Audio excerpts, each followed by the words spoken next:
بسم اللہ الرحمن الرحیم۔ ہمیں اماں جی اس وقت زہر لگتی جب وہ سردیوں میں زبردستی ہمارا سر دھوتی۔ لکس، کیپری، ریکسونا کس نے دیکھے تھے؟ کھجور مارکا صابن سے کپڑے بھی دھلتے تھے اور سر بھی۔ آنکھوں میں صابن کانٹے کی طرح چبھتا اور کان اماں کی ڈانٹ سے لال ہو جاتے۔ ہماری ذرا سی شرارت پر اماں آگ بگولا ہو جاتی اور کپڑے دھونے والا ڈنڈا اٹھا لیتی جسے ہم ڈمنی کہتے تھے، لیکن مارا کبھی نہیں۔ کبھی عین وقت پر دادی جان نے بچا لیا، کبھی بابا نے، اور کبھی ہم ہی بھاگ گئے۔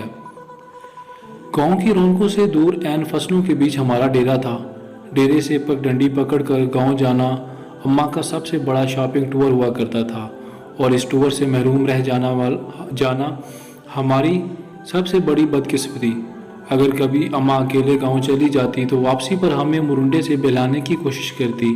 ہم پہلے تو ننھے ہاتھوں سے اماں جی کو مارتے، ان کا دوپٹہ کھینچتے، پھر ان کی گود میں سر رکھ کر منہ پھاڑ پھاڑ کر روتے۔ کبھی اماں گاؤں ساتھ لے جاتی تو ہم اچھل کودتے، خوشی خوشی ان کے پیچھے بھاگتے۔ شام یا جب گاؤں سے واپسی ہوتی تو ہم بہت روتے، ہمیں گاؤں اچھا لگتا تھا، ماں ہم گاؤں میں کب رہیں گے؟ میرے سوال پر اماں وہی گھسا پٹا جواب دیتی، جب تو بڑا ہوگا، نوکری کرے گا، بہت سے پیسے آئیں گے، تیری شادی ہوگی، وغیرہ وغیرہ۔ یوں ہم ماں بیٹا باتیں کرتے کرتے طریق ڈیرے پر آن پہنچے۔ مجھے یاد ہے گاؤں میں بابا مظفر کے ہاں شادی کا جشن تھا۔ وہاں جلنے بجھنے والی بتیاں بھی لگی تھیں اور پٹاخے بھی پھوٹ رہے تھے۔ میں نے ماں کی بہت منت کی کہ رات ادھر ہی ٹھہر جائیں، لیکن وہ نہیں مانی۔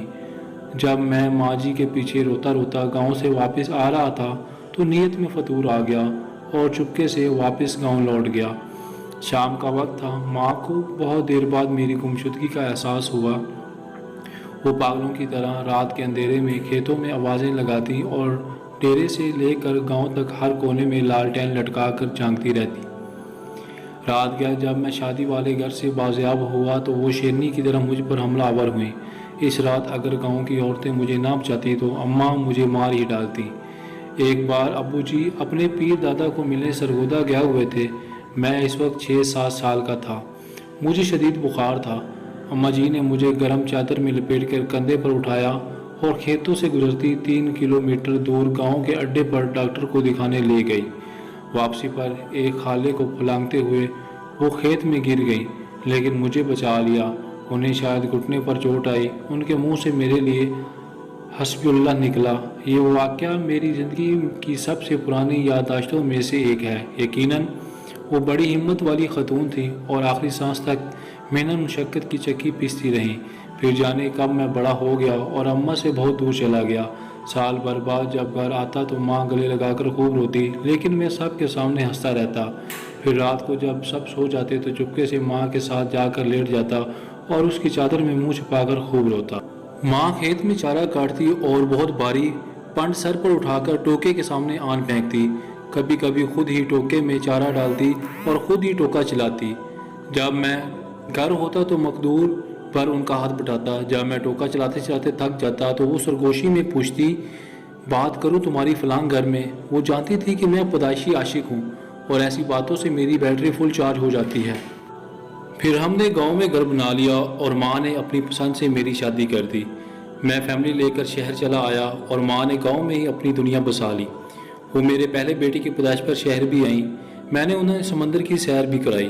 کلفٹن کے ساحل پر چائے پیتے ہوئے انہوں نے کہا، اس سمندر سے تو ہمارے ڈیرے کا چھپڑ زیادہ خوبصورت لگتا ہے۔ ماں بیمار ہوئی تو میں چھوٹی پاری تھا۔ انہیں کئی دن تک بس کو پان کھلا کر سمجھاتا رہا کہ معمولی پیٹ کا درد ہے، جلد افاقہ ہو جائے گا۔ پھر درد بڑھا تو شہر کے بڑے ہسپتال لے گیا، جہاں ڈاکٹرز نے بتایا کہ جگر کا کینسر آخری سٹیج پر ہے۔ خون کی فوری ضرورت محسوس ہوئی تو میں خود بلڈ بینک بیڈ پر جا لیٹا۔ ماں کو پتہ چلا، اس نے دکھ سے دیکھ کر اتنا کہا، کیوں دیا خون خرید لاتا کہیں سے، پاگل کہیں کا۔ میں بمشکل اتنا کہہ سکا، اماں خون کی چند بوندوں سے تو وہ قرض بھی ادا نہیں ہو سکتا جو آپ مجھے اٹھا کر گاؤں ڈاکٹر کے پاس لے کر گئی تھی اور واپسی پر کھالا پھلانگتے ہوئے گر گئی تھی۔ وہ کھلکھلا کر ہنسی تو میں نے کہا، اماں مجھے معاف کر دینا، میں تیری خدمت نہ کر سکا۔ میرا خیال ہے کہ میں نے شاید ہی اپنی ماں کی خدمت کی ہوگی، وقت ہی نہیں ملا، لیکن وہ بہت فراغ دل تھی۔ بستر مرگ پر جب بار بار میں اپنی کوتاہیوں کی ان سے معافی طلب کر رہا تھا تو کہنے لگی، میں راضی ہوں بیٹا، کاہے کو بار بار معافی مانگتا ہے۔ ماں نے میرے سامنے دم توڑ دیا لیکن میں رویا نہیں۔